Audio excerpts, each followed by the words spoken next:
ازيكم عاملين ايه؟ يا رب تكونوا كويسين وبخير. النهارده هتكلم عن الفيديو الجديد اللي نزل من كام يوم بتاع مستر بيست لما زار الاهرامات بتاعة الجيزة.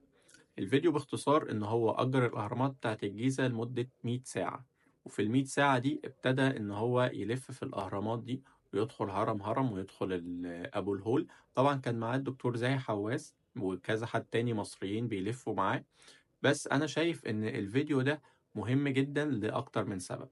أول سبب إن هو عمل دعاية لمصر وللسياحة في مصر من غير ما ندفع ولا أي جنيه، وفي نفس الوقت بيّن إن اللي بنى الأهرامات دي هي فعليًا المصريين القدماء، مش الحاجات الغريبة اللي إحنا بقينا بنسمعها الفترة اللي فاتت والخرافات اللي ابتدت تطلع.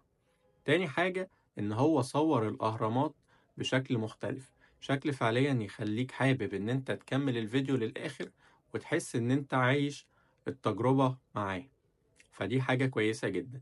وتالت نقطة مهمة جدا، إن الفيديو خلال 8 أيام جايب أكتر من 115 مليون مشاهدة على اليوتيوب حوالين العالم. وطبعا ده رقم يعتبر ضخم جدا في عدد أيام قليل، وده كله يعتبر دعاية لينا في مصر. لو عجبك الفيديو ما تنساش تعمل لنا لايك وشير.